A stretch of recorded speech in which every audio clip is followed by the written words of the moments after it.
Division clerk का exam. आप में से काफी सारे स्टूडेंट ने ये एग्जाम दिया भी होगा। तो आज की इस क्लास में इसका हम पेपर एनालिसिस करने जा रहे हैं। इसमें कि पहला सवाल पूछा गया था कि कौन सी नदी है जो कर्नाटक से प्रवाहित नहीं होती है। देखिए ऑप्शन में है भीमा, कावेरी, गोदावरी, कृष्णा। दिए गए ऑप्शन में यदि हम देखें ना तो भीमा, कावेरी, कृष्णा ये तो प्रवाहित होती है। गोदावरी नदी कर्नाटक से होकर प्रवाहित नहीं होती। ये मुख्य रूप से ना महाराष्ट्र हो गया, तेलंगाना हो गया, आंध्र प्रदेश, इन क्षेत्रों में बहती है। हालांकि इसके कुछ सहायक नदियां जरूर है जो कि कर्नाटक से होकर के गुजरती है, तो इसमें आप कंफ्यूज नहीं होइएगा।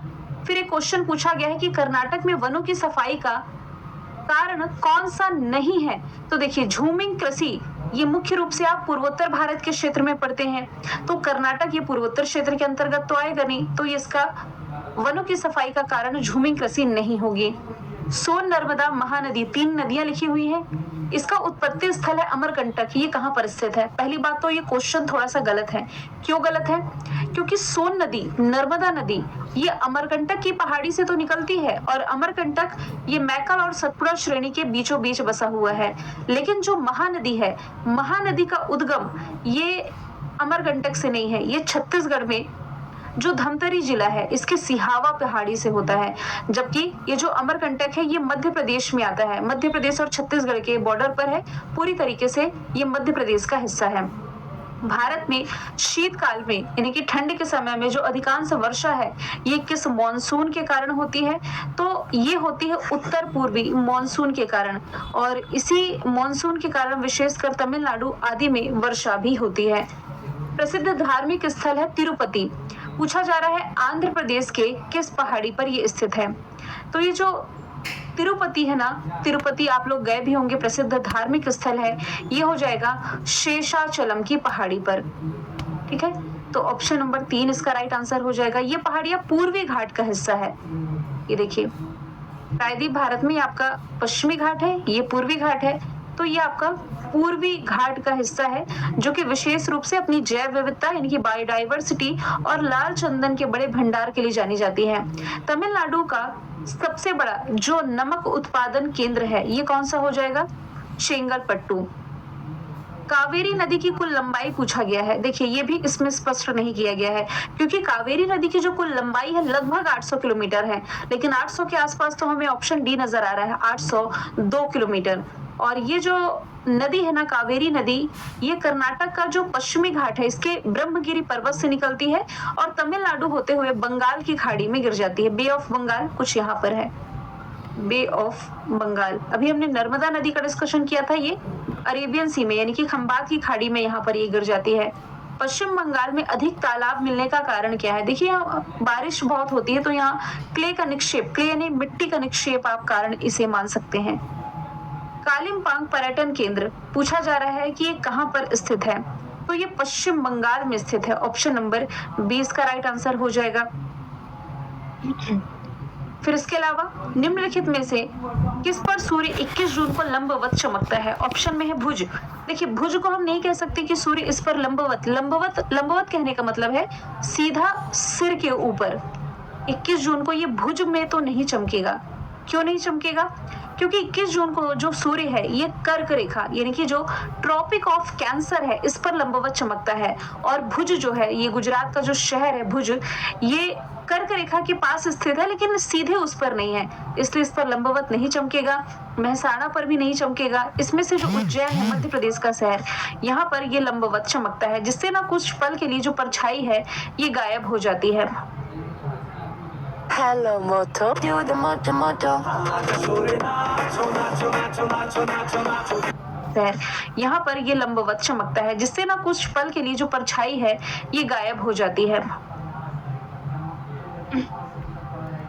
दिल्ली सल्तनत में शासनकाल में कि जिनका शासनकाल रहा है गुलाम वंश, खिलजी वंश, तुगलक वंश, इसमें सैयद और लोदी वंश, इसमें पूछा जा रहा है कि सबसे लंबा और सबसे छोटा राजत्व काल किस राजवंश का रहा है, यानी कि सबसे ज्यादा लंबे समय तक शासन किसने किया और सबसे कम समय तक किसने किया।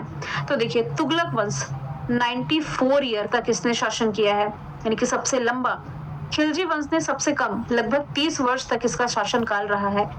फिर सुल्तानगंज से प्राप्त जो गुप्तकालीन सर्वश्रेष्ठ बुद्ध प्रतिमा है, पूछा जा रहा है कि वर्तमान में कहां पर ये स्थित है। वर्तमान में इंग्लैंड का जो बर्मिंघम शहर है, यहाँ पर जो Birmingham museum and art gallery है, यहाँ पर ये सुरक्षित है। बौद्ध ग्रंथ में जो विनय पिटक है, इसका संबंध किससे है, मतलब 4 पॉइंट लिखे हुए हैं, इससे रिलेटेड कुछ पॉइंट यहाँ पर बताए गए हैं। इसमें प्रमुख 4 भाग है, नहीं इसमें 5 भाग है, कुल 5 निकाय इसमें बताए गए हैं, जिसमें कि सुत्त विभंग है, फिर खुदक है, महावग्ग है, पातिमोक्ष है, परिवार है, कुल 5 पार्ट इसके अंतर्गत आते हैं। बौद्ध भिक्षुओं के इसमें 227 नियम हैं। हाँ, 227 नियम तो इसमें बिल्कुल बताए गए हैं, जबकि इसमें जो बौद्ध भिक्षुणियां हैं, फीमेल्स हैं, इनके लिए 311 नियम बताए गए हैं। तो ये 2 और 4 पॉइंट तो सही हैं। फिर तीसरा पॉइंट ये कहता है कि बुद्ध के पूर्व जन्म की कथाएं इसमें बताई गई है। देखिए, बुद्ध के पूर्व जन्म की कथाएं विनय पिटक में नहीं है, ये जातक कथाओं में देखने को मिलती है। तो 1 और 3 ऑप्शन तो नहीं है, केवल 2 और 4 सही हो जाएगा। मगध क्षेत्र तक सातवाहन साम्राज्य का विस्तार करने का श्रेय ये किसे जाता है, किस सातवाहन वंशी शासक को जाता है। देखिए, कई शासक को जाता है, लेकिन मुख्य रूप से यदि हम देखें ना, तो गौतम पुत्र सतकर्णी का नाम यहाँ से आप रिलेट कर सकते हैं। पूरा स्थल है जिसका नाम है सेनुआर, ये किस संस्कृति का प्रतिनिधित्व करता है, तो ये रिप्रेजेंट करता है नवपाषाण काल को। ये कुछ बेसिक स्टैटिक के क्वेश्चंस आपके पूछे गए हैं हिस्ट्री से। फिर अंग्रेजी साम्राज्य की सीमा यानी कि इरावदी नदी से सिंध नदी तक पहुंचाने का श्रेय जो है, ये किस अंग्रेज प्रशासक को जाता है। तो इसका जो क्रेडिट है ना, कुल मिलाकर के लॉर्ड डलहौजी को जाता है। यहाँ से ऑप्शन नंबर ए इसका आपका राइट आंसर हो जाएगा, क्योंकि लॉर्ड डलहौजी के समय ब्रिटिश साम्राज्य का जो विस्तार है, इरावदी नदी, ये आप रिलेट करेंगे बर्मा से। बर्मा यानी कि वर्तमान में म्यांमार आप इसे कह सकते हैं। इससे लेकर के सिंधु नदी जो भारत में थी, तब तक इसका विस्तार हुआ था। शेरशाह सूरी द्वारा जो जारी किए गए मुद्रा थे, मतलब इसमें लेख की लिपि क्या थी, मुद्रा की, अकॉर्डिंग टू ऑप्शन इसका आंसर हो जाएगा आपका फारसी और अरबी। ऑप्शन नंबर डी इसका राइट आंसर हो जाएगा। अगला क्वेश्चन है, मुगल शासन व्यवस्था में मुहित सिब नामक जो अधिकारी था, इसे औरंगजेब ने किस विशेष कार्य के लिए नियुक्त किया था। तो मुहित सिब अधिकारी मुख्य रूप से इस्लाम कानून के अनुसार न्याय के लिए यानी कि न्याय करने के लिए इसकी नियुक्ति की गई थी। अकबर द्वारा चलाया गया धर्म जिसे तौहीद ए इलाही कहा जाता है, तो यहाँ पर पूछा जा रहा है कि तौहीद ए इलाही इसका मतलब क्या हुआ।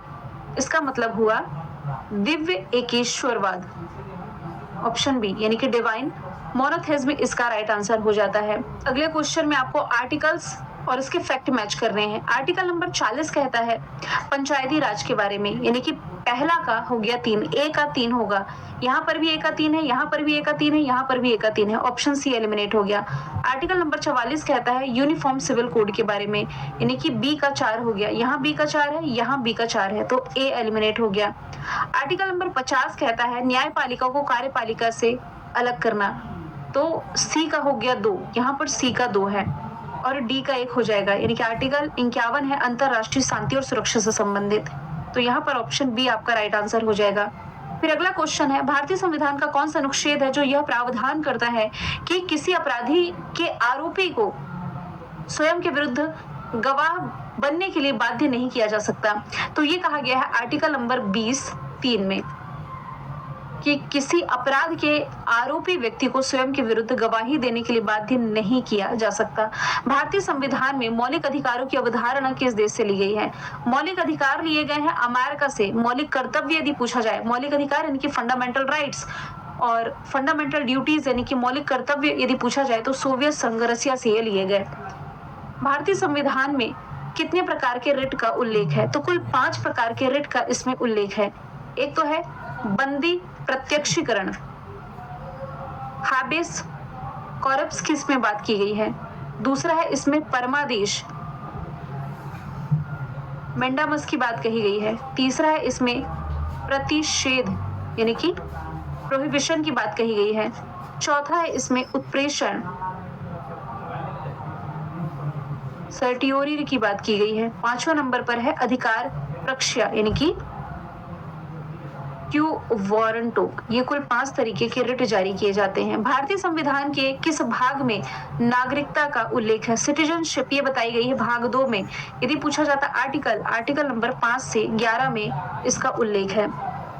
भारतीय संसद के प्रत्येक सदन का कोरम क्या है? गणपूर्ति पूछा जा रहा है। तो प्रत्येक सदन की कुल सदस्यता का 10वां हिस्सा होता है, यानी कि भारतीय संसद के दोनों सदन, लोकसभा और राज्यसभा का गणपूर्ति मैं बता रही हूँ। कौन सा संविधान संशोधन अधिनियम ये केंद्र और राज्य दोनों स्तरों पर मंत्री परिषद के आकार को निचले सदन में कुल सदस्यों की संख्या के 15% तक सीमित करता है? तो ये था भारतीय संविधान का 51वां संविधान संशोधन 2003 का। मुझे लगा सेविंग्स अकाउंट पर 2.5% इंटरेस्ट नॉर्मल है, फिर पता चला लोग 3 का। आगे यदि हम चलें, सीएजी से रिलेटेड कुछ बात कही गई है कि भारत का जो कंट्रोलर एंड ऑडिटर जनरल है, इसकी नियुक्ति भारत के मुख्य न्यायाधीश करते हैं। नहीं, ये फैक्ट गलत है, क्योंकि कंट्रोलर एंड ऑडिटर जनरल की नियुक्ति राष्ट्रपति के द्वारा की जाती है आर्टिकल 148 के तहत। ठीक है, दूसरा आर्टिकल तो इनसे रिलेट करेंगे तो सही लिखा है। इनकी जो कार्य अवधि होती है 6 वर्ष या 65 वर्ष की आयु तक, जो भी पहले हो तब तक होती है। दूसरा तीसरा दोनों सही हो गया। इसका वेतन उच्च न्यायालय के न्यायाधीश के बराबर होता है। देखिए, सीएजी को ना सर्वोच्च न्यायालय के न्यायाधीश का दर्जा मिला हुआ, उच्च न्यायालय नहीं, सर्वोच्च न्यायालय। तो यहाँ से आपका ऑप्शन 2 और 3 ही सही होगा। इसका वेतन सर्वोच्च न्यायालय के न्यायाधीश के बराबर होता है, यानी कि सुप्रीम कोर्ट के, हाई कोर्ट के नहीं। चौथा ऑप्शन भी एलिमिनेट हो गया। यहाँ से 2 और 4 ही आपका सही हो जाएगा।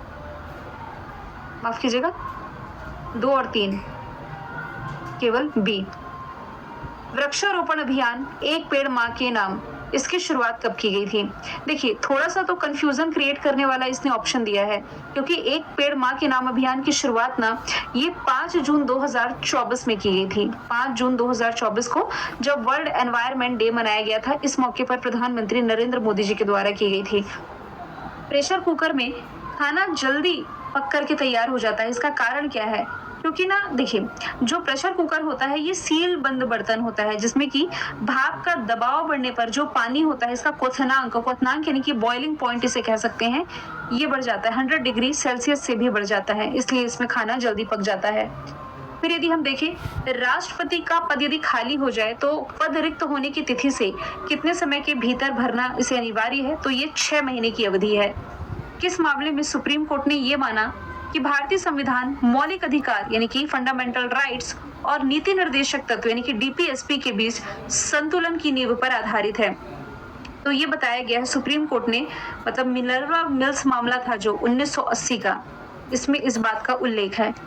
फिर 1991 की जो औद्योगिक क्रांति है, इसकी घोषणा किस तिथि को की गई थी? उस समय पीवी नरसिम्हा राव की सरकार थी और उस समय वित्त मंत्री हुआ करते थे मनमोहन सिंह जी। तो इसकी घोषणा 24 जुलाई 1991 में 91 का जो टाइम था, इस समय शुरू की गई थी। और इसी बीच एलपीजी मॉडल लाया गया था, उदारीकरण, निजीकरण, वैश्वीकरण। FEMA का अर्थ क्या है? FEMA इंग्लिश में यदि हम कहें तो फॉरेन एक्सचेंज मैनेजमेंट एक्ट, और हिंदी में यदि हम कहें तो विदेशी मुद्रा प्रबंधन अधिनियम, ऑप्शन ए। ONDC का फुल फॉर्म पूछा जा रहा है, open network for digital commerce, इसकी फुल फॉर्म बन जाएगी। फिर ग्रामीण पेयजल मिशन है जल जीवन मिशन, इसकी शुरुआत कब की गई थी? ऑप्शन में तो देखिए सभी जनवरी लिखा हुआ है, लेकिन मुख्य रूप से इसकी जो शुरुआत है 15 अगस्त 2019 को प्रधानमंत्री नरेंद्र मोदी जी के द्वारा की गई थी, जल जीवन मिशन की। इसका लक्ष्य था 2024 तक प्रत्येक ग्रामीण घरों में नल जल कनेक्शन प्रोवाइड कराना। तो ये 15 अगस्त 2019 को शुरू की गई स्कीम थी। फिर ढेमसा आदिवासी नृत्य पूछा जा रहा है, किस भारतीय राज्य से आप रिलेट करेंगे? इसे ढिमसा भी आप कह सकते हैं। आंध्र प्रदेश और उड़ीसा के आदिवासी समुदाय का ये नृत्य है। प्रवासी भारतीय सम्मान 2025 ये किसे प्राप्त हुआ? देखिए, कुछ नाम इसमें शामिल थे, कुछ 4-5 नाम थे, जिसमें कि प्रोफेसर अजय राणे का नाम शामिल है, सामुदायिक सेवा के लिए इन्हें मिला। फिर अन्य में सैयद अनवर खुर्शीद को मिला था स्वास्थ्य सेवा के लिए, स्वामी सत्युरानंद को मिला था सामुदायिक सेवा के लिए, रवि कुमार को मिला था, संदीप के टैगोर को मिला था। यहाँ ऑप्शन के अकॉर्डिंग अजय राणे हैं। 2025 में बिहार में कितने जिले हैं? जिलों की संख्या है 38। बिहार दिवस 2025 जो मनाया गया, इसकी थीम क्या थी? इसकी थीम थी उन्नत बिहार विकसित बिहार, यानी कि एडवांस बिहार, डेवलप्ड बिहार। बिहार ने अपना स्थापना दिवस 22 मार्च को मनाया है। किस राज्य में इंदिरा माँ आत्मीय भरोसा योजना की शुरुआत की गई? तो इसकी शुरुआत जो है ये तेलंगाना गवर्नमेंट के द्वारा की गई थी। ये योजना मनरेगा के तहत भूमिहीन मजदूरों को आर्थिक सहायता प्रदान करती है। विक्रम मिस्री, जो कि वर्तमान में विदेश सचिव के पद पर कार्यरत हैं, विदेश मंत्री एस जयशंकर है। बिहार ने अपना स्थापना दिवस 22 मार्च को मनाया गया और इसी दिन वर्ल्ड वाटर डे, विश्व जल दिवस मनाया जाता है।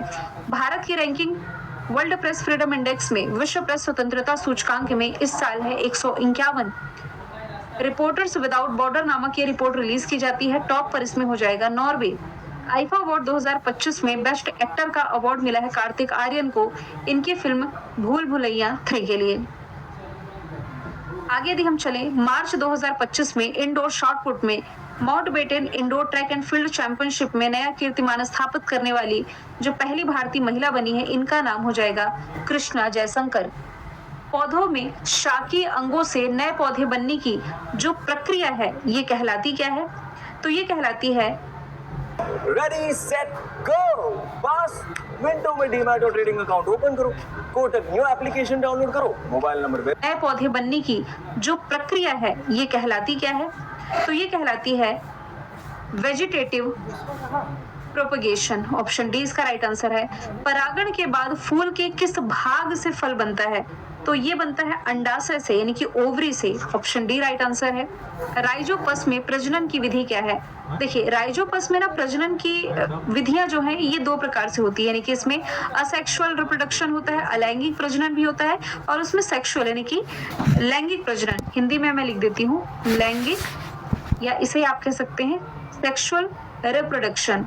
फिर एक होता है अलैंगिक यानी कि असेक्सुअल रिप्रोडक्शन। 2 प्रकार के इसमें प्रजनन विधियां होती हैं। रोटी बनाने और शराब बनाने की प्रक्रिया किसके द्वारा होती है? यीस्ट। Option D. ओजोन परत को सबसे ज्यादा नुकसान पहुंचाती है जो गैस, इसका नाम हो जाएगा क्लोरोफ्लोरोकार्बन, CFC। जो रेफ्रिजरेटर माने कि आप कह सकते हैं फ्रिज और एसी में प्रयुक्त होने वाली जो गैस है ना, इसी का एग्जांपल है। मिमोसा पुदिका, जिसे आप छुई मुई कह सकते हैं, इसमें दिखाई देने वाली गति है, ये क्या कहलाती है? तो इसे आप कह सकते हैं नेस्टिक गति, नेस्टिक मूवमेंट। Option A. किस जलीय आक्रामक पौधे को बंगाल का आतंक कहा जाता है? तो देखिए, बंगाल का आतंक ये कहा जाता है जलकुंभी को, लेकिन ऑप्शन में जलकुंभी लिखा नहीं हुआ है। जलकुंभी का ही वैज्ञानिक नाम हो जाएगा आइकॉर्निया क्रॉसिपिस। कौन सा पौधा हार्मोन मुख्य रूप से कोशिकाओं की लंबाई बढ़ाने के लिए जिम्मेदार होता है? देखिए, पौधों की कोशिकाओं की लंबाई मुख्य रूप से बढ़ाने के लिए 2 हार्मोन जिम्मेदार होते हैं, ऑक्सिन और साइटोकाइनाइन। जिसमें कि ना जो ऑक्सिन होता है ये कोशिका वृद्धि और जड़ आरंभ इसमें मतलब महत्वपूर्ण भूमिका निभाएगा, जबकि जिबरेलिन जो होता है ये तने की लंबाई बढ़ाने के लिए जिम्मेदार होता है। मटर के पौधे में कौन सा भाग कंचुक यानी कि टेंड्रिल में परिवर्तित होता है? तो मटर के पौधे में पत्तियां और कभी कभी जो तने की शाखाएं होती है ना, ये टेंड्रिल में परिवर्तित हो जाती है। माइकोराजा किस जीव के साथ जुड़ा हुआ है? तो ये कवक यानी कि फंगी के साथ जुड़ा हुआ है। फिर क्वेश्चन पूछा गया था ओजोन परत के क्षरण का मुख्य कारण क्या है? तो जैसे कि मैंने बताया, ये है क्लोरोफ्लोरोकार्बन। वाहनों से निकलने वाला प्रमुख वायु प्रदूषण, अकॉर्डिंग टू ऑप्शन प्रमुख वायु प्रदूषण इसमें है कार्बन मोनोऑक्साइड। ऑप्शन बी इसका राइट आंसर हो जाएगा। इसके अलावा कार्बन डाइऑक्साइड भी है, नाइट्रोजन ऑक्साइड भी है। किसी जीव की आंतरिक स्थिरता बनाए रखने की क्षमता ये क्या कहलाती है? तो इसे कहा जाता है होम्योस्टेसिस। हिंदी में कहेंगे तो समस्थापन। मस्तिष्क का कौन सा भाग है जो कि ऐच्छिक क्रियाओं को कंट्रोल करता है? वॉलंटरी एक्शन को जो कंट्रोल करेगा, तो वॉलंटरी एक्शन को तो वैसे कंट्रोल करता है सेरेब्रम। ऑप्शन सी इसका राइट आंसर है। ऐच्छिक क्रियाएं जिसमें कि चलना, दौड़ना, साइकिल चलाना, पेंसिल उठाना, जो आप करना चाह रहे हैं, ऐच्छिक क्रियाएं। अनैच्छिक क्रियाएं यानी कि इनवॉलंटरी फंक्शन में इसे कंट्रोल करेगा मेडुला। मेडुला जैसे कि आपके हृदय की गति, श्वास जो आप ले रहे हैं, पाचन प्रक्रियाएं, ये आपके इनवॉलंटरी फंक्शन में आ जाती है। नेक्स्ट यदि हम देखें, किस क्षेत्र में सर्वाधिक जैव विविधता यानी कि बायोडाइवर्सिटी पाई जाती है? तो ना उष्णकटिबंधीय क्षेत्र यानी कि ट्रॉपिकल क्षेत्र में सबसे अधिक बायोडायवर्सिटी पाई जाती है। कौन सा पिरामिड हमेशा सीधा बनता है? तो अकॉर्डिंग टू ऑप्शन जो ऊर्जा पिरामिड है, पिरामिड ऑफ एनर्जी, ये हमेशा ही सीधा बनता है ऐसे। कौन सा संयोजी उत्तक मांसपेशियों को हड्डी से जोड़ता है? देखिए, मांसपेशियों को हड्डी से जोड़ने वाला जो संयोजी उत्तक होता है, इसे कंडरा या आप इसे टेंडन कह सकते हैं। मनुष्यों में कौन सा अंग है जो रक्त से नाइट्रोजनी अपशिष्ट को फिल्टर करता है? तो इसे फिल्टर करने का काम करता है किडनी यानी कि गुर्दा। किसकी विद्युत ऋणात्मकता सबसे अधिक है? तो ये है फ्लोरीन की। इसका परमाणु क्रमांक आप लिखते हैं 9। आदर्श गैस का समीकरण ये होता है PV इक्वल टू nRT। देखिए, P यानी कि प्रेशर, ये दाब को परिभाषित करेगा, V आयतन को, N ये हो गई मात्रा यानी कि नंबर्स, T यानी कि टेम्परेचर हो गया। अब यहाँ पर जो R लिखा हुआ है ये सार्वभौमिक गैस स्थिरांक होता है यानी कि यूनिवर्सल गैस कांस्टेंट होता है। आप लोगों ने डेफिनेटली इसे पढ़ा होगा, बेसिक इसमें साइंस का क्वेश्चन पूछा गया है जीके का। CH3CH2OH का IUPAC नाम पूछा जा रहा है तो ये हो जाएगा एथेनॉल। उदासीन विलयन का pH मान होता है 7 से अधिक गया तो ये क्षार हो जाता है, सोर, ये, और 7 से कम गया तो ये बन जाता है अम्ल यानी कि खट्टा हो जाता है फिर ये। तो ये क्वेश्चन बेसिक क्वेश्चन है जो कि अभी आपके रिसेंटली एग्जाम में पूछे गए हैं। आप लोग एक बार बताइएगा कि कितने क्वेश्चंस आप लोगों ने सही अटेम्प्ट किए हैं या इसका कहीं से मैंने कुछ गलत आंसर टिक कर दिया होगा तो कमेंट बॉक्स आप लोग चेक कर लेंगे। मिलेंगे नेक्स्ट वीडियो एनालिसिस में। Thank you so much. Buy more with less cash. Use our pay later MTF and borrow up to 1 lakh rupees at 0%.